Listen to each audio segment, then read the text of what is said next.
Welcome to the Journey Mindfulness Podcast, where we explore the expansion of consciousness, human experience, and the mysteries of life and human potential.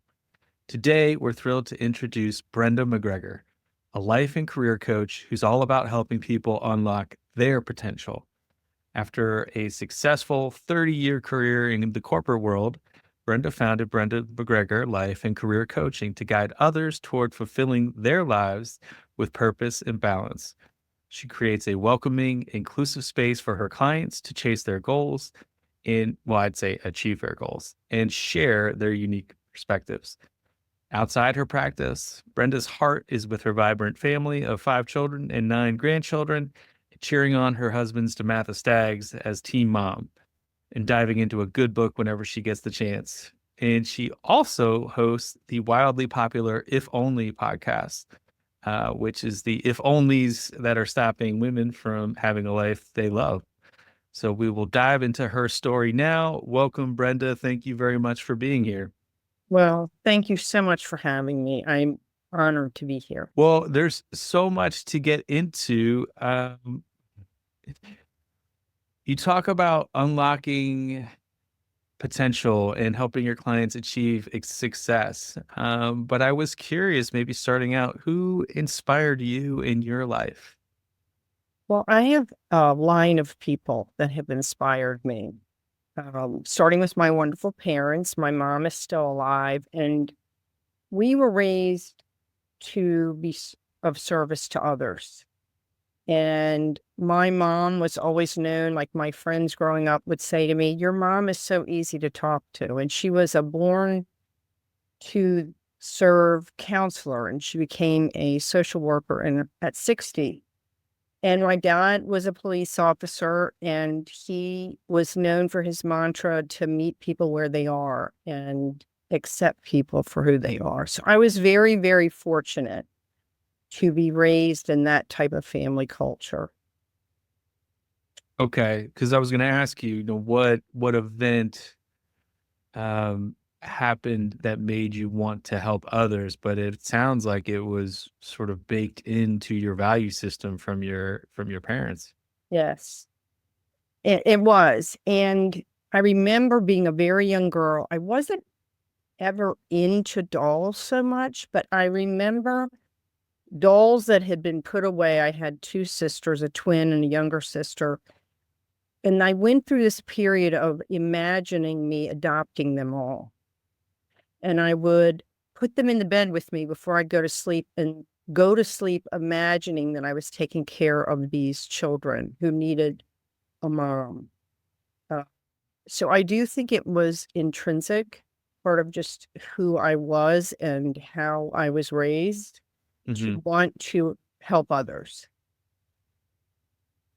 It's fascinating. I was, as I'm preparing for this show, just visualizing how many people that you have probably come across in your life that you have been a sort of maternal and caretaker to, given, your position in the community. Just the number is staggering to me.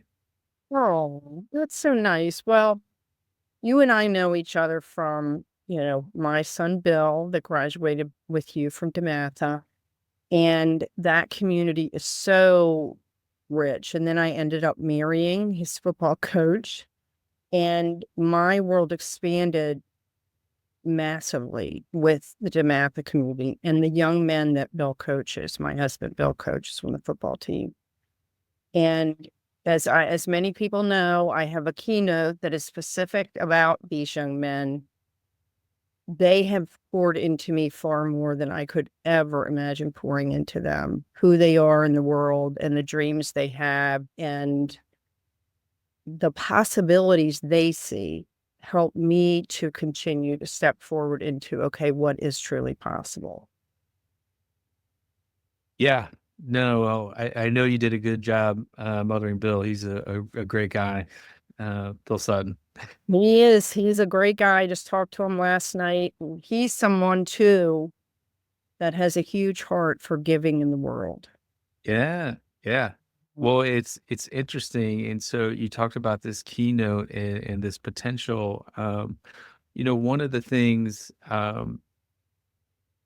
that is inspired. Well, I did a vision board workshop with you Yes. recently. It was the first time I've ever done a vision board workshop. And so it really was this invitation which created space for and guided, but to dream big. Mhm. So maybe touching on that, how do you see people, you work with a lot of kinds of people, but when they dream, like sometimes we dream too small. How do you coax that out of them? Or where do you see people kind of stumble with that? Well, I'm known for my expertise with people who are in a position that they've lost connection to their dreams. And they typically hire me when I had my most recent client say, I'm lost, where they may have things working in certain areas of their life, but there's other things that they just don't believe possible anymore. And it may not look like their original dream, but they've become where their thinking is small because of what's occurred in their past. And, just like anybody else, we have negative things happen, and that starts to beat us down. And we start to feel like, okay, well, that's no longer possible. I'm not even going to try anymore.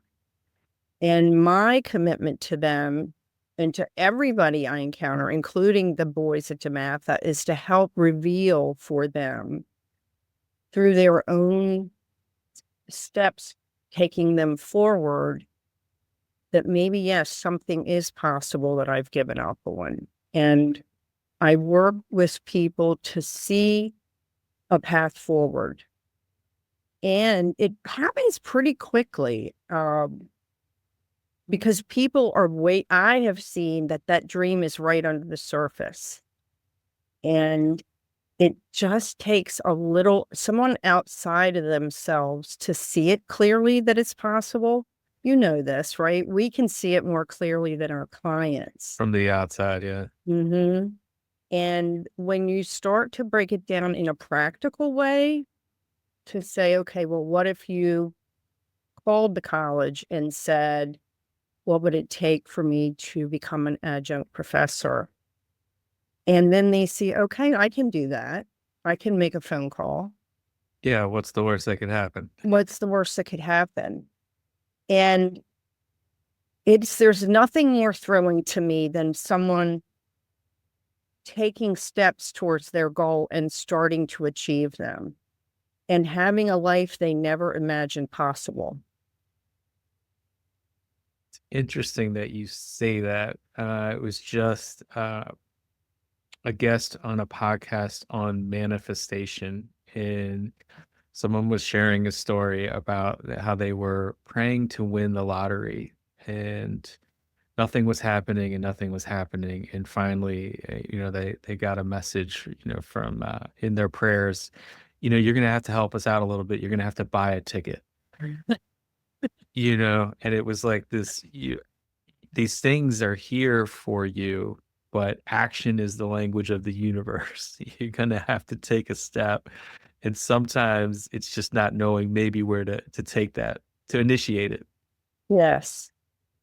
Speaking of manifestation, I don't know if I told you about, I always have a class with the varsity team at Damatha at the beginning of the season. And I usually do a workshop type event where I have them look at what's not working in an area that's important to you and then have them work through some questions. But this year I did a little something different around manifestation. And I'm still a little shocked at how well they took it on. 70 boys from freshmen up to senior sitting in the cafeteria at Tamatha. And I introduced manifestation to them and visualization. And I asked them, I had pre-printed a letter for them to complete to themselves as though the season were over. And I wanted them to write to themselves what happened during the season and tell yourself, okay. And I then had them fold that up, put it in a sealed envelope, write their name on it, and hand it in to me. And I held it unopened. I never looked at them Oh, wow.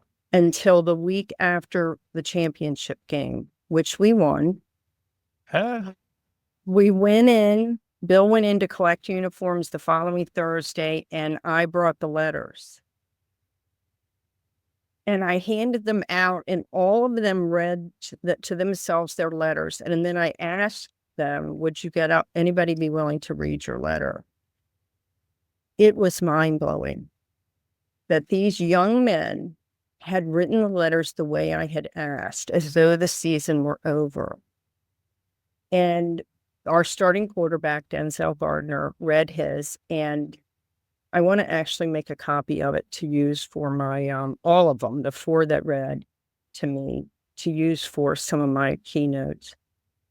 He wrote that it wasn't an easy season. We had our ups and downs, but I achieved, and he listed how many touchdowns he would have, how many interceptions, which was 0, how many yards, and he was on the money on every single one. wow. Everybody in the room gasped. What's this young man's name? Denzel Gardner. All right. We paid attention to him. Yes. And then another young man who had not started, was not a starter at the beginning of the season, and it didn't look good for him.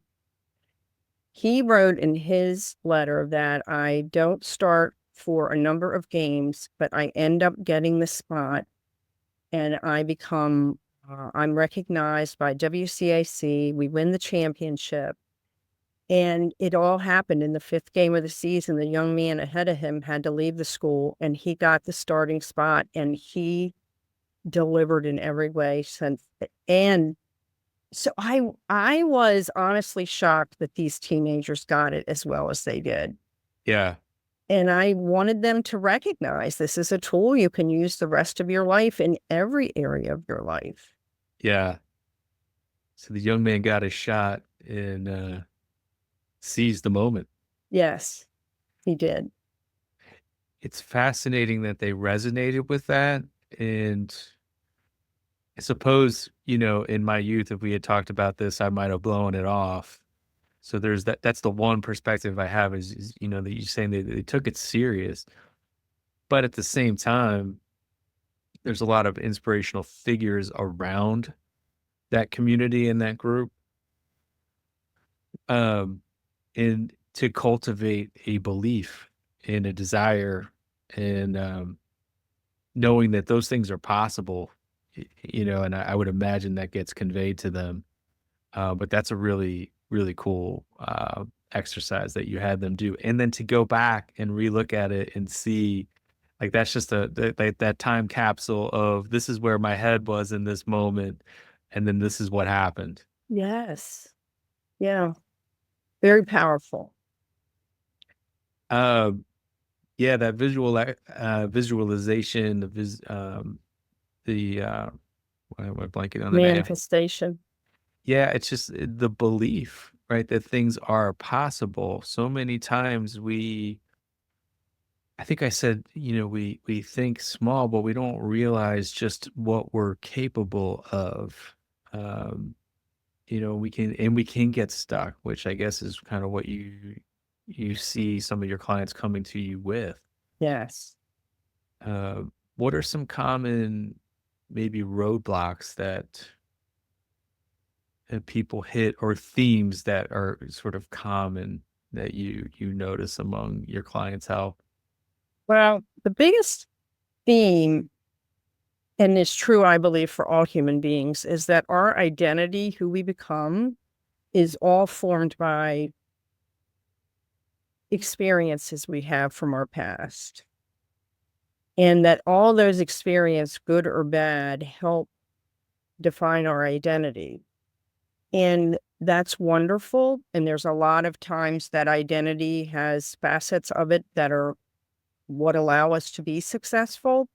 But then there are facets of it that prevent some possibilities because they have killed off a possibility. Like I talk about a client, my very first client out of the corporate world, originally hired me to help her get a promotion. And within 2 weeks, she said, I'm in my 50s and I gave up on having a relationship over 20 years ago. And part of our identity had become this woman who didn't need a partner because she had been so badly hurt in her 30s by this partner she'd had that experience then shut off a possibility of having a partner. She was so deeply wounded. And she then lived a life of being very successful professionally, having good relationships with her friends and her family, but having given up on a partner. And I'm sure anyone who hears this can recognize there are things in their past where they've been hurt, or they lost a promotion, or got fired, or had a major breakdown in a relationship. And you can recognize that in that moment and when that occurred, that you shut off any future possibility in that area, or you started to behave in a way, to your point, that was small Hmm. versus anything's possible. Yeah, avoiding pain, the potential Mhm. for pain. Yes. And so I worked with my client to peel that away, because oftentimes we don't see it. We don't see that that's in our lens, in our view, that that's playing a part. We just think it makes sense. I'm doing fine. I have good friends. We justify it. Yeah. And yet there's something missing in the background that is there. And I'm so grateful she took the coaching. She was open. She was willing. Wasn't easy, but she was willing. And she's in a very long-term relationship now. I tell her and joke with her all the time, I'm waiting for the wedding invitation. So you've touched on a number of themes that I want to point out because I think they're helpful. But one is part of your work is getting people to trust you, and Oh, also for them to trust themselves, believe in themselves, and then being open. It's a big concept in mindfulness, is being open to perhaps a new story, or rewriting the story, because we close off. You talked about, I got hurt maybe in a relationship in my 30s, and so to avoid that pain and suffering in the future, I'm going to close that part of myself off to the world. I'm not going to allow it to be hurt again. It's to stay safe, really, right? mhm. But then you're cutting off that part of yourself that could be fulfilled in a way that you may not entertain. So walking people down that path, which can be scary. Yes, it is scary. And I have to be mindful, and I'm grateful for my own growth. If you knew me even back when I was a mom at DeMatha, to Bill, and I was much more rigid in my thinking. And people would tell, you know, they struggled with me, and I had to do a lot of my own work, my own personal development, to be able to see my ability of being with people wherever they are and meeting them where they are, and recognizing I can be with that. I can be with someone who's suffering, and I can be with someone who needs someone to partner with them and help them on their journey, instead of just, I was known for, people just need to get a grip. This is years ago. Uh, Well, and there is some level of coaching, which is very different than other forms of supporting others. Sure. Part of my job is to nudge them along. But recognizing there are times that it's most appropriate for me to just listen. And to your point, that helps them develop trust for me. Hmm. Yeah, that coactive coactive approach, or dancing with somebody to help lead them to the path that they're on, for sure.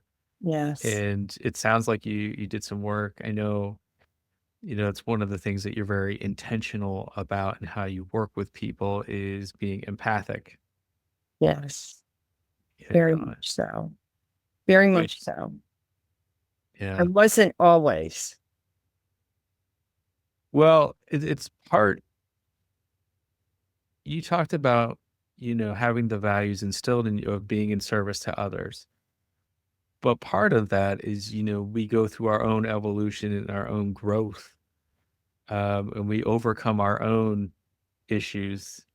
And part of that is learning. And then part of it is when the wounded healer, we've learned this skill. So now we are the teacher.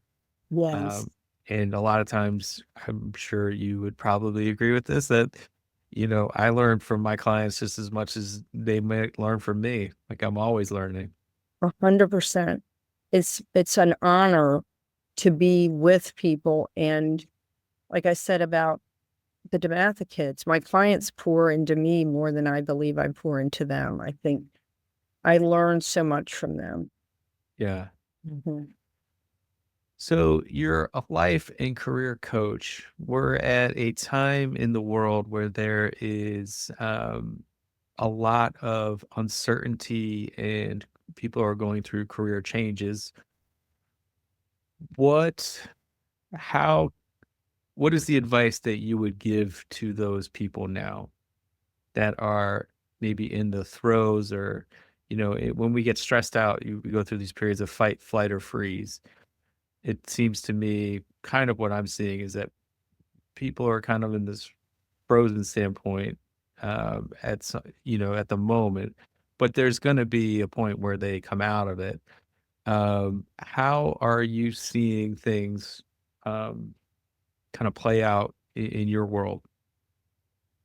Well, I agree with you. There's so much unrest, as it were, with people losing their jobs, being unsure, having to, especially in our area in the DMV. I mean, they've moved here for their jobs, and now they're losing their jobs and everything they know. And to your point, there's an initial period of fear and panic, and what do I do? And my first suggestion is to be gentle with yourself and to be recognize that this is temporary, and that whatever skills and ability they had before this catastrophic period, they're still there. They're not gone. Everything that they had that allowed them to be where they were is still present. And then there are so many people, such as myself. I've put this out there on LinkedIn. I am more than happy to help people. My background is in human resources. I've actually had a couple people reach out with their resume. I'm happy at no cost to support people that are looking for that. And I have seen a groundswell of that, of people such as myself or professionals in industries willing to put out their hand and say, let me see how I can help you connect with someone else for a job. And not being small in that way, being willing and courageous enough to say, okay, there are people out there I can reach out to, Yeah. and they're not alone. And there are a lot of people I've spoken to that would be more than happy to help in whatever way they can to look at a resume or connect them with people. I think we live in a time where there are people like you and I that I think we've grown. I mean, there's more coaches in the world that I can even imagine, but we're all here to make a difference. So let us make a difference for you. And it might just be in a small way. Yeah, I mean, I think big for people to know that there are people out there that are able, that have expertise, that have skills, that are able to listen and see you where you are and help guide you Yep. um, to the next thing, whatever that is. Yes.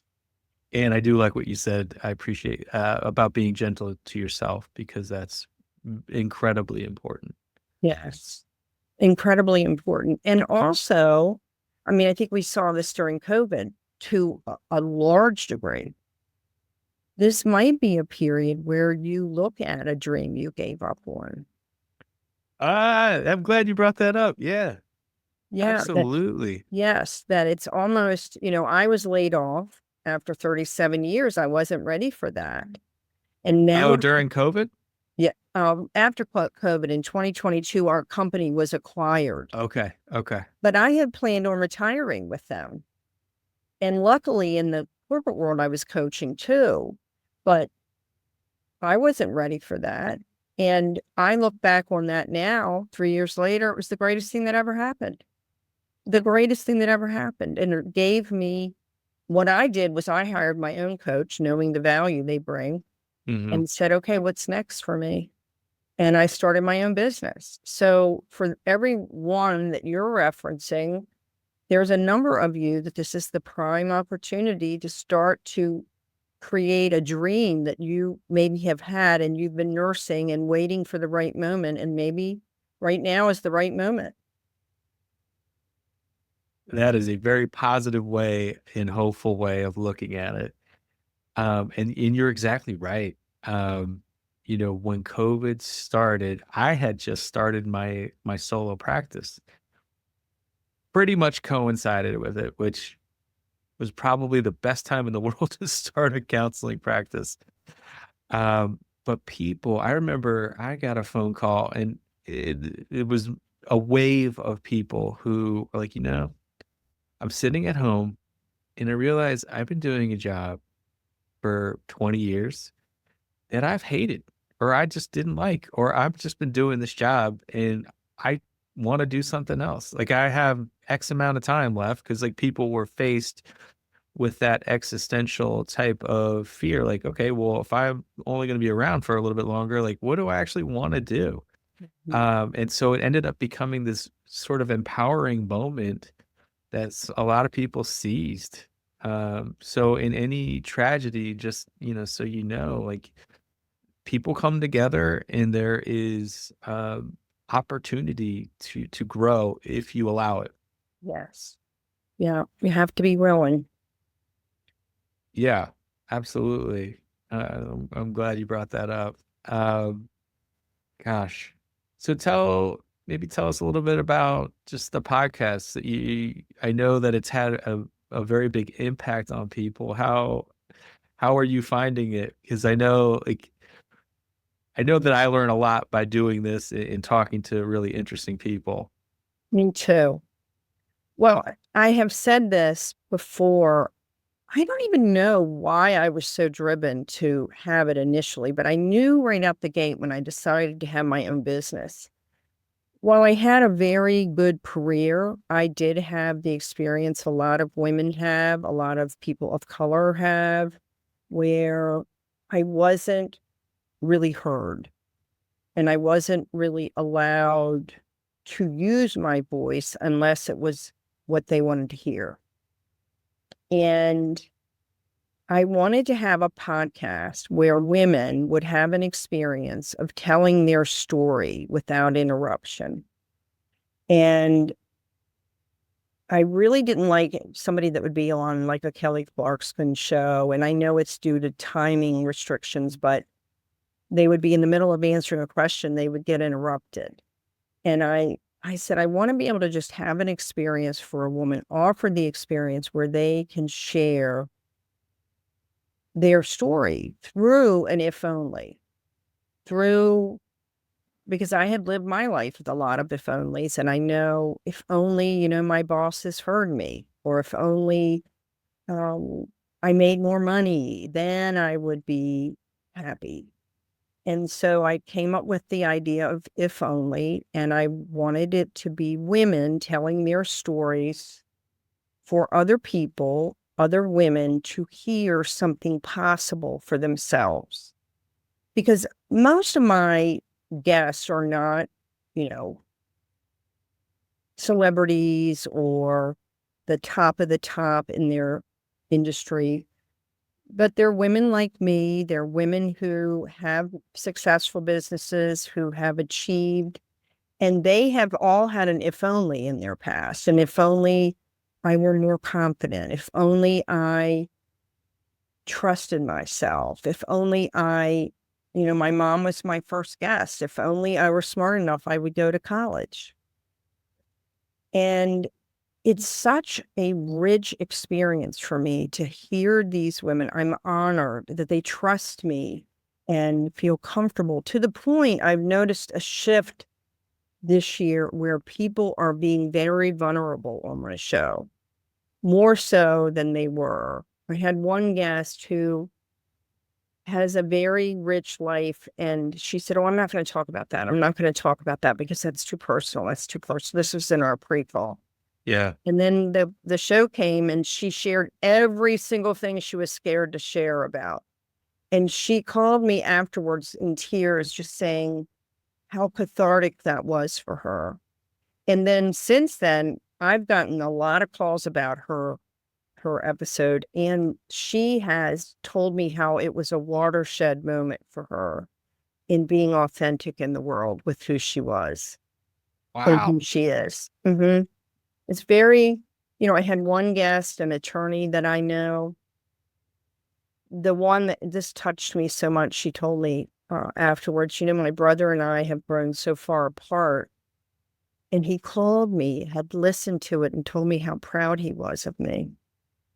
And I mean, even if that's all that she got out of that experience, it's well worth it. Yeah. This like beautiful moment happened after that. Like Mhm. it allowed that to happen. Well, I would say that that was a very special synchronicity. Yes, a very special synchronicity. I agree. There's so many lovely synchronicities that occur in our life. It's amazing if we're present. Yes. The more, I've learned about mindfulness and being present. A lot of times I learn how not present I am. But that, part of the practice is to come back to the present and allow moments. The idea being that you can, like we are giving, our attention to each other in this moment, in this conversation, and that it's possible to find, a state of flow in psychology where this sort of magic or synchronicities can happen in life, where someone in their mind says, listen, I'm closed off to sharing these things because I don't want to appear, this is just my own speculation, like weak or vulnerable or that kind of thing. But in that moment where I feel safe, I allow myself to be seen, which takes a lot of courage. And then people hear that, and then that allows them to maybe show up more fully in their own life. Absolutely. And that's the intention. I want people to learn from my guests and see something for themselves that they can take forward. Well, I know it's had a big impact on a lot of people. I just had a guest on my show, and she talked about betting on herself. And then I realized around the same time you had a similar episode on betting on yourself. So these Yes. are universal themes that are, um, that show up for people. Mm-hmm. And I will say, I did one month where I did the 3 men who've impacted me the greatest, and Bill Sutton was one, and his was If Only I Could Be Present. Mm, And he talked about that journey of really causing himself to be present and recognizing that he wasn't always present, and it had a negative impact on him and the people around him. But yet he recognized that he had broken through that if only, but like a lot of people, if we're not present to it, it will creep back in. The best mindfulness teachers will tell you it is a practice. It's not something you learn about and you learn the value of one time. You will lose it if you don't practice. It's just something that you have to bake into your daily life. Otherwise, you can disconnect from yourself and other people rather quickly and easily. Mhm. Just to note that though, you were talking about Bill becoming aware of that. A lot of people are not present in their lives. It's a huge problem, It is. It totally is. you know. What do And so what do you see with that? I see a lot of people living in their head or, fantasizing about life or just asleep. They are going through the motions of life. This is where I'm at, and this is my lot in the world. And it can be slightly apathetic or anxious or depressing. And I think part of my work or what inspires me and really in talking to someone like you and who gets people to dream big is, you don't have to settle for that. Mhm. Once you become present in your life and you understand, so a lot of it is, understand, okay, how am I manifesting this now? Because I'm creating it. How can, if I want it to be different, if I'm not happy with my life right now, how can I change it? How can I bring more joy into my life? Being present and asking that question. Not everyone is willing to introspect in that way. Mhm. But for the people that are, who are willing or recognize, hey, my life could be different, well, where do I start? Mhm. And sometimes that might be making a phone call to me or to someone like you, where it's like, okay, Mhm. I'm in this career. Maybe it's come to an end, or maybe I just realized I would imagine you have this happen to you where someone's like, I I want out. I'm not happy in this job and I want to see how I can get out of this and find something better. Yeah. No. One of my clients that I'm still working with, his wife is a good friend of mine, and he had started his own business a few years before, so about 4 years ago, and he was miserable, miserable, and it showed up in all the ways that you just conveyed, apathy and just resignation and cynicism about it all, and Burnout.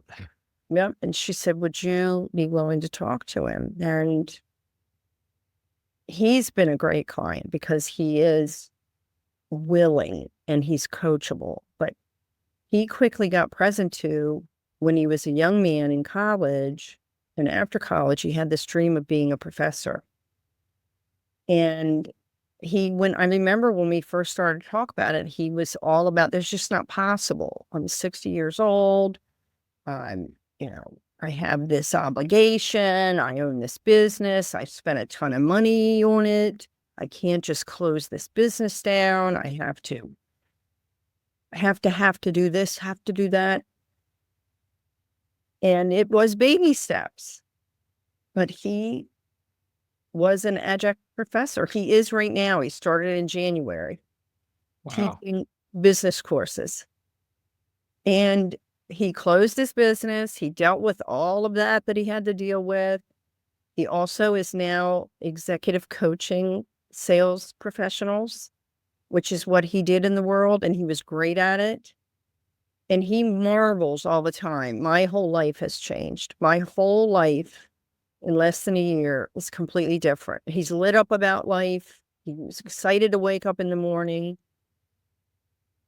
And that's possible for anyone. That's what I want people to know. Yes.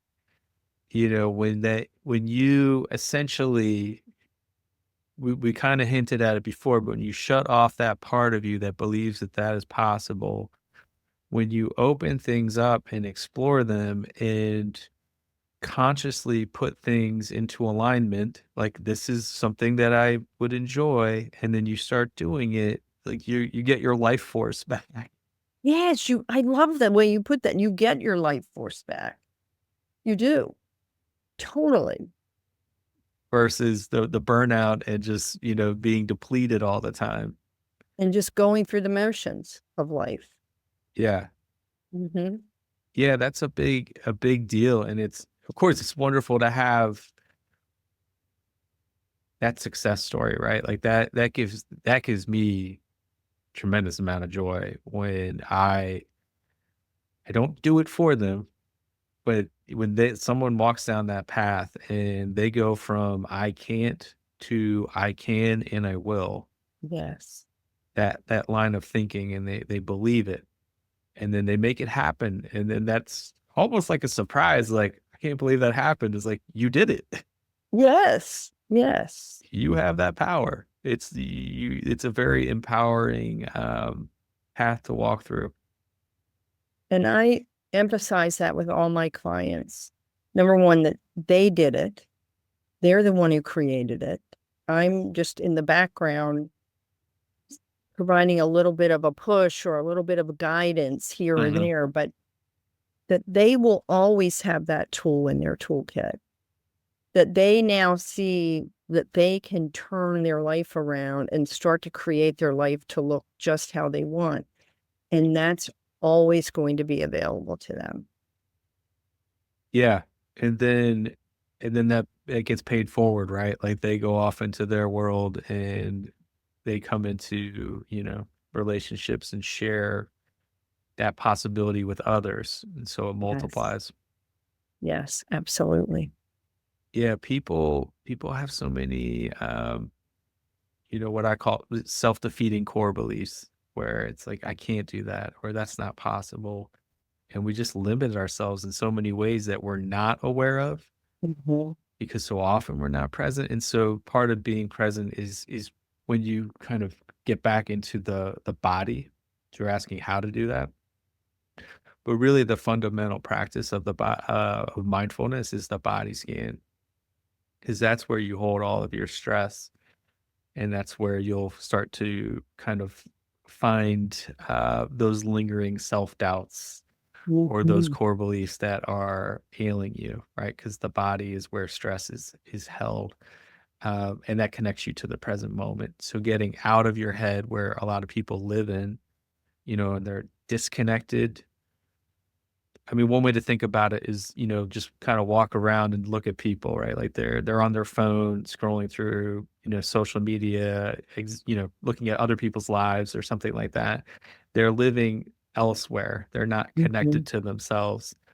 Um, was reading something recently where it's like, just having your phone near you, that it doesn't get to be off. It's just, but near you and face down, it impacts your attention. And your attention is such a gift, right? It's I the most completely precious thing you see have. that. It is. And I love how you point to something that I wasn't connected to until I started my own journey with coaching, is that whole mind body. I did a lot of learning.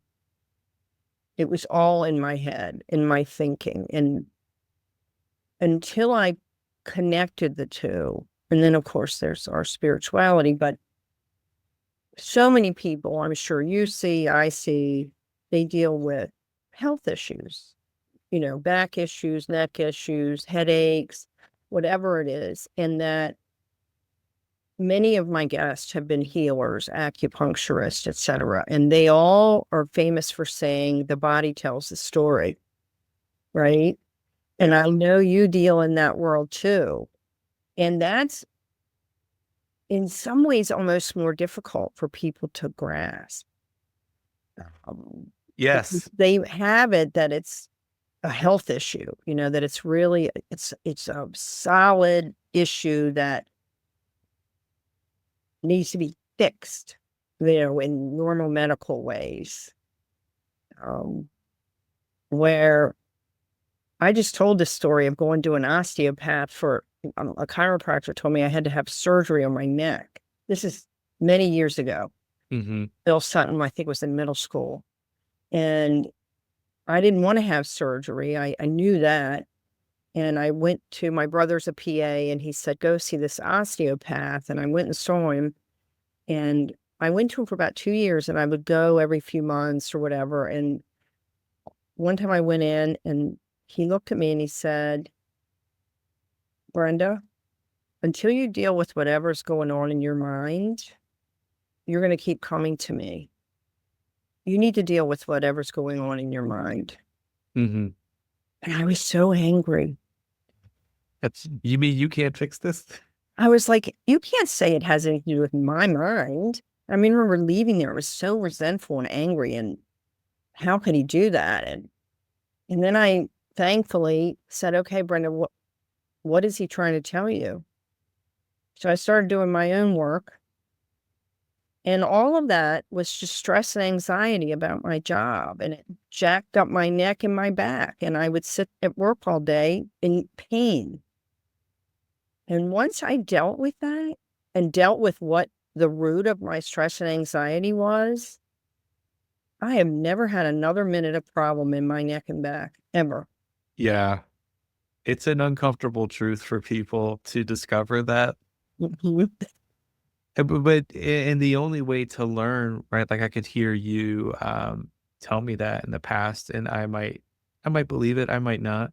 But until I actually peer into my body, doing a body scan, which I mean, that's really what happened to me. Is I went on a meditation retreat and was just scanning my body, going through the physical sensations and all the aches and pains and numbness and good feelings and whatever, and stories and thoughts and emotions are popping up.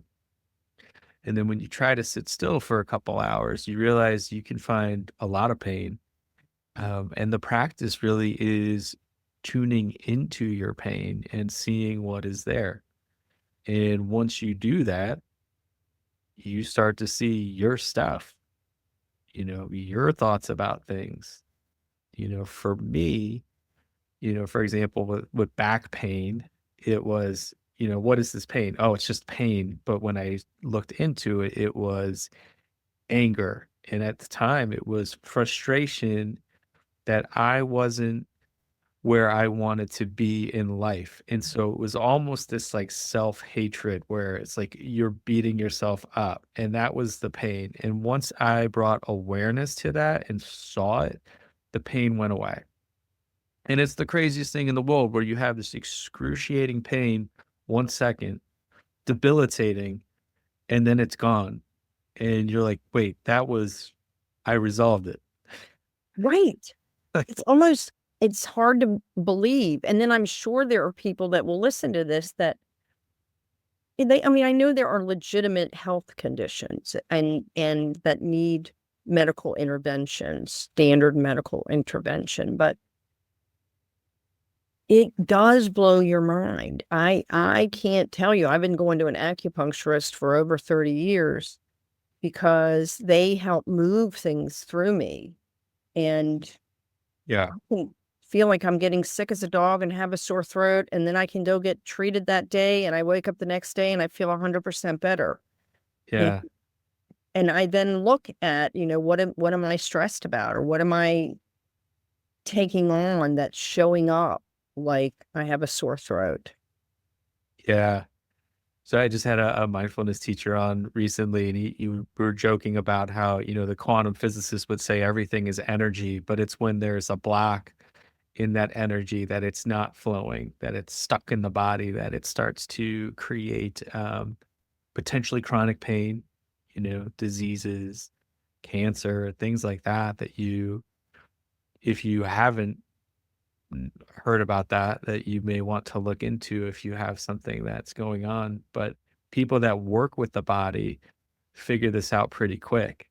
Mhm. There's a story that I heard from a massage therapist where she's working with somebody, and she gets into the glute area, and the woman that she's working on goes, "Did I tell you that my husband had an affair?" Oh my gosh. And she's like, no. But that energy, it was something she was sitting on, which Mm, always like stuck in my mind, like, oh my gosh, like, there's these things that happen that stress us out, that we inhibit, that stick in our bodies somewhere. And it just happened to get nudged, right? Like, and it got released, like this mhm, secret that she had been holding on to. And it was like, oh, this is something I need to maybe deal with. And that's mhm, kind of where, with mindfulness, where the attention goes, the energy flows, right? Like you're bringing your attention kindly and gently to your body and to your stuff, which is where that can be valuable, and connecting to it all in the present moment. yes. So yeah, fascinating things. Very fascinating. But you can become aware of the blocks that, it's we all face these things, right? Like no one's immune from them. Um, Absolutely. on this period of self-discovery. Mhm. So, so yeah, so you have all these interesting guests. I'm going to link to your show, if only, Well, thank you. because I want people to check it out. And you have a lot of, well, you are an awesome person, but you have a lot of good people on your show as well.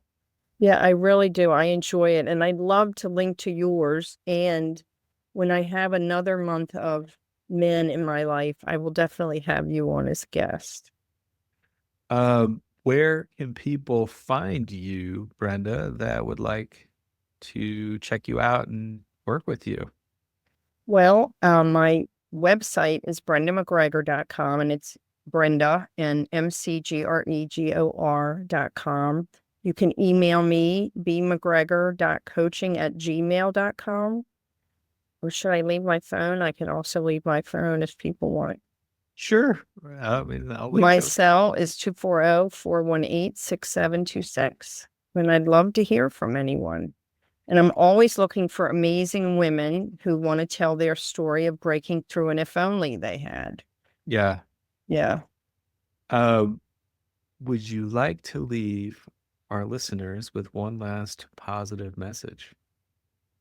Well, thank you for that opportunity. The only thing I would offer in the moment, of course, I wanna say something so valuable, but more than anything, know that you already have what you need inside you, and use some of these things that Jimmy especially pointed out, look within, be mindful, set some time aside to really explore what is it you want, and then find those people that are here to support you and take, even if it's just a tiny step forward, it will help move you towards your dreams come true. Yeah. Yeah. Well, thank you, Brenda, for that wonderful message, and, sharing your time with us and your wisdom. And we really appreciate it. I know I am very grateful for you in the work that you do, and looking forward to manifesting my vision board this year. Awesome. Well, I'm so glad. It was so wonderful to see your face come in that room to the vision board workshop. And as you hear, there's nothing like my Damatha family. And it meant so much to me that you were there. And I'm so glad we reconnected and appreciate you so much for having me on your show. Well, thank you, and we will see. Thank you so much for tuning in today and being with us. May you find joy, flow, and adventure on your journey. And if you got something from it, please like, share, and subscribe and or comment. It means a lot. Thank you.